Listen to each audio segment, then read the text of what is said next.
What up, boys? Just had to show off my drip a little bit, But hope you guys are doing well. I am Samix Plays. Hope y'all are having a good one. Today, I wanted to go over something a little bit obvious. I do want to try to help the noobs out of the channel, or of the game, rather. So I want to make videos for everyone, like my unlock guides and stuff like that. So this video is going to be dedicated to those who maybe have hit hard mode and they're not really sure how to navigate it or what to do. So I'm going to kind of break it down and let you guys know what I did. And I think I have like 350 hours or something, maybe minus some AFK time, I don't know. But anyways, the point is I've put a lot of time into the game. So if you are not able to no life it like I am, you might just now be getting into the hard campaign, and or you might just be struggling to progress. You're not really sure what to do. So I hope that I'm able to just kind of help you out with some like giving you a direction and just like telling you guys what to focus on. Of course, you don't have to listen to me. This is all opinions. So if you want to play a different way, you absolutely can. But I just wanted to try and help out those that maybe are just kind of confused or lost, because this game can throw a lot of information at you really quickly. And I know when I first hit hard mode, I was super confused on what to do. So I'm going to go ahead and format it in a way that's easy to understand. And I'll just tell you guys exactly what I did, and then maybe it'll help somebody out. So basically what you want to do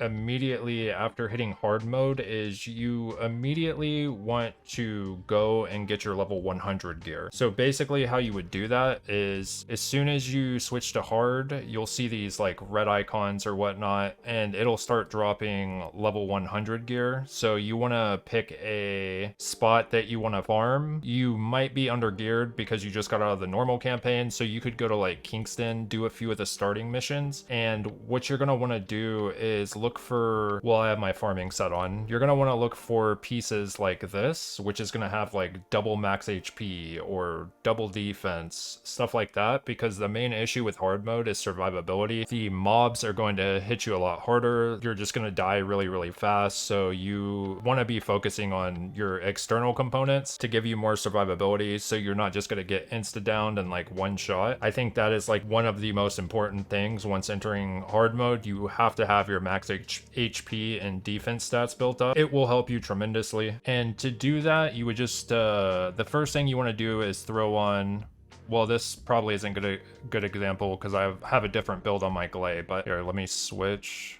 Alright, so like this, for example. So the first thing you want to do is put on increased HP and increased defense. You want to max those mods out as soon as you can, because that is going to up your survivability like tremendously. It's night and day. The differences between not having these mods on versus having them on is incredibly like noticeable. Like you will be able to tank so many more hits. So this is the first thing that you should be doing as soon as you enter into hard mode. Get those external components. Like it doesn't have to be like perfect, you know what I mean? Like double max HP roll on the first one or whatever, but you do want to at least throw on something that's like just HP, defense, stuff like that. Of course, ideally you would want it to double roll like this piece here, because that's just going to give you a shit ton of HP, right? Like same thing with defense, and it's going to make it a lot easier for you to survive in those hard missions and or like hard outposts, whatever you're doing, and it'll boost your survivability tremendously. So make sure you guys are doing that. That'll help you survive the late game. And you always want to have a weapon you're focusing on. So for my recommendation,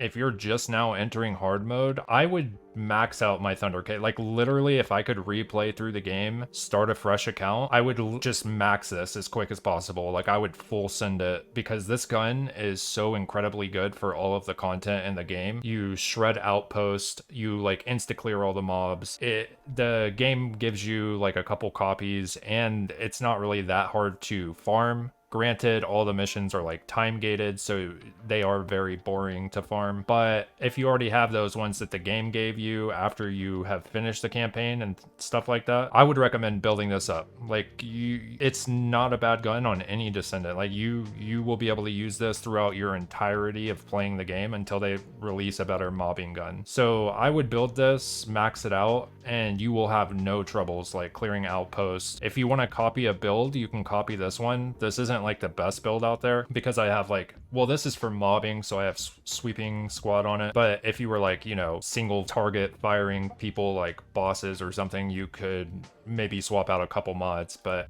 basically my point is that this is the build that I've used to pretty much clear everything in the game except Molten Fortress, just because like I honestly haven't even I haven't even tried to beat Molten Fortress because I mean there's not really a point for me right now, but this build and this gun has just shredded everything in the game. I think it's good enough because if you build a different gun like that doesn't have that AoE power, it'll take you longer to clear packs and stuff like that. I think Thunder Cage will always be a viable gun to have. So if you're maybe like just nervous about investing resources into a gun, I'd say Thunder Cage is extremely, it's overall just a good pick. You're not going to go wrong with it. Like you will probably use it for a long time. So that would be my first suggestion, because a good weapon can hard carry you through the content like easily. Of course you will have to like catalyst and stuff like that, but even when you just have like the basic mods on this gun, like it can pump out really good damage and the AoE effect is still good. Like it's still a really good gun even at low investment, but especially once you get it to high investment, it's like you won't have any troubles and you'll love it for outposts, because outposts, they're like all condensed into one small space and the AoE effect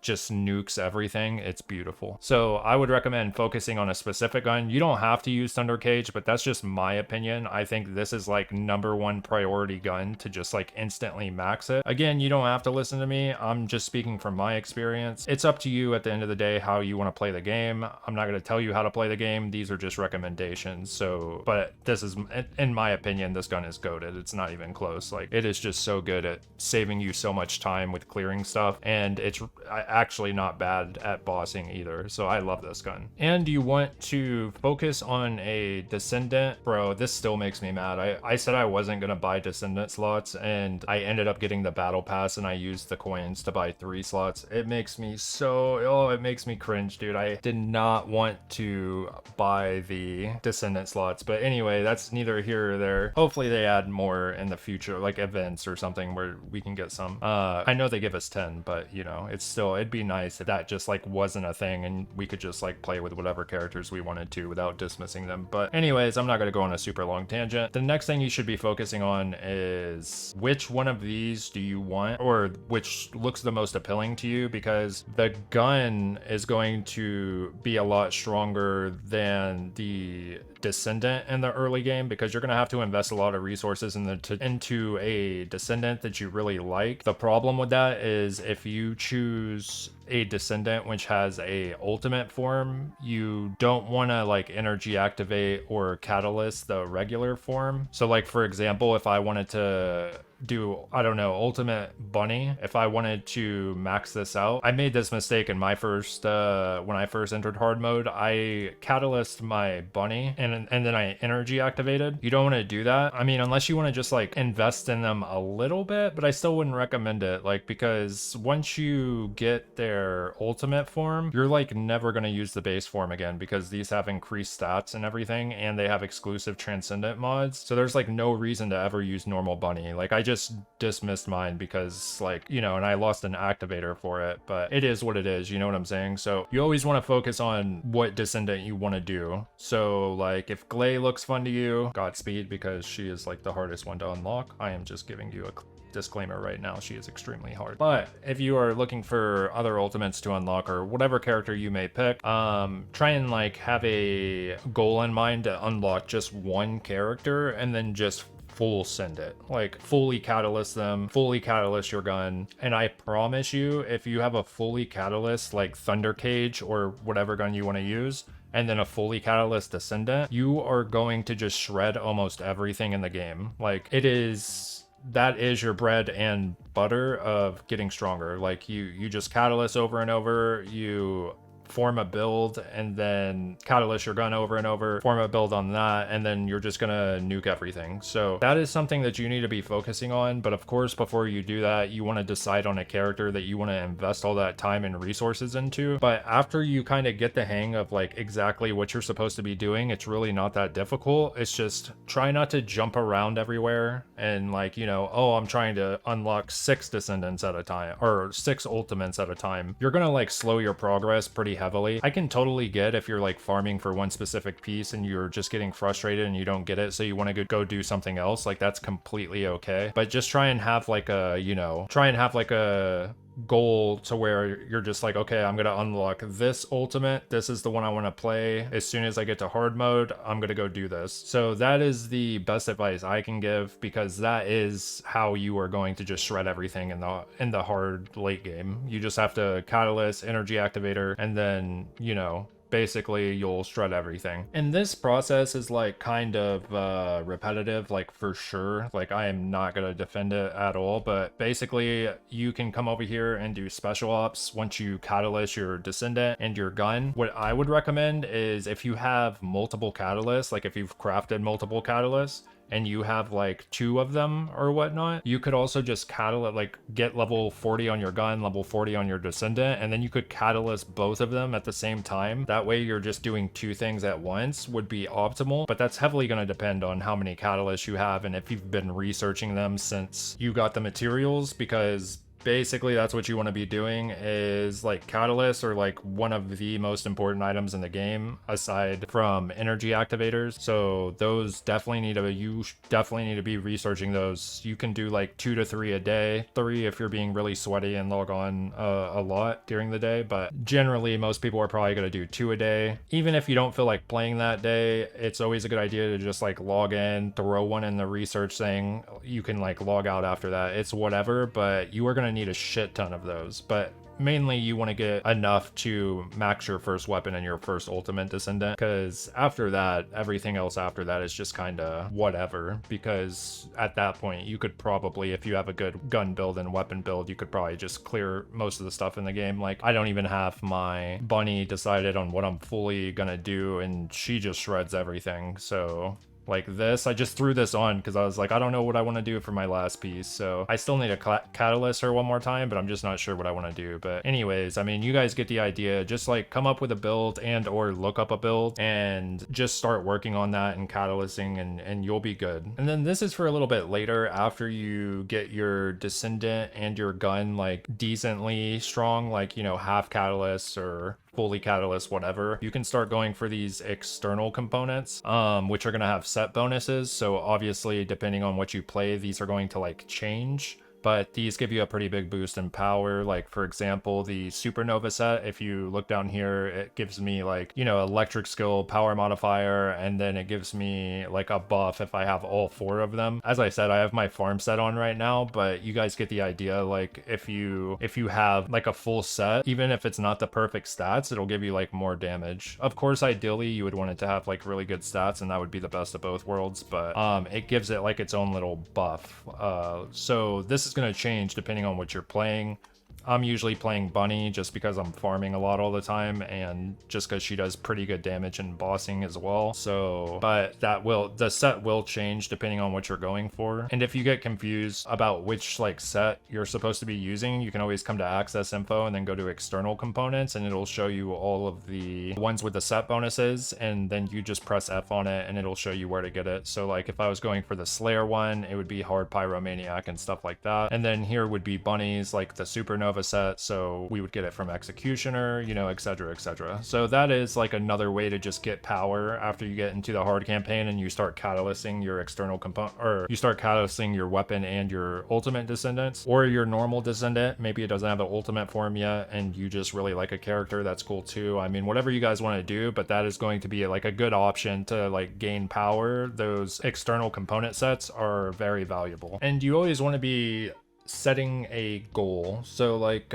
for me, if I log on, I'm like, oh, I want to farm today, I want to get golden Kuiper shards, you know, I want to work on getting better external components today, so I'm going to go spam hard bosses, or I want to unlock an ultimate, or I want to work on unlocking ultimate weapons, you know, stuff like that. You can like definitely mix it up and do like multiple things at once, but just like have a general idea of what you want to be doing, so you're not just like kind of just aimlessly like wandering around just having have no clue. You want to always be working on something to progress your character or your gun or what have you. So it's always a good idea to just have something in mind that you want to do. Speaking of which, the Nizestra's Devotion is going to be the next weapon guide I do. I decided on that yesterday. However, I am still in the process of catalysing it and all that. I'm not quite done yet, but we will see how good it is after that. And then I need to, of course, farm the pieces for it. But I'll do a weapon guide on that just so you guys can kind of see what's good on that. Apparently, it's a really good pistol, so I thought it'd be pretty cool to build it. But anyways, that's neither here or there. But you guys get the point. I mean, basically, if you're feeling lost, TLDR is just build up your weapon, build up your ultimates. I know, like, a lot of people, like, especially if you have, like, 300, 400 hours in this, you probably already know all this stuff. This is more geared towards, like, the newer players that maybe just don't know exactly what they should be doing. So I hope I was able to kind of break it down and just provide an explanation of what you should be doing. And again, there are, like, multiple ways to gain power, but this is just in the order that I did it in, and it seemed to work really well for me. So again, I would recommend doing the Thunder Cage as your like first gun, just because they give you multiple copies of it, and then if you wanted to, you could go like farm the other pieces and upgrade it another couple times, and then it would just absolutely shred everything. But I'll leave that up to you. These are just recommendations. I'm not telling you how to play. I'm just giving you my opinion on what I think you should be doing as far as like power progression for the hard mode. So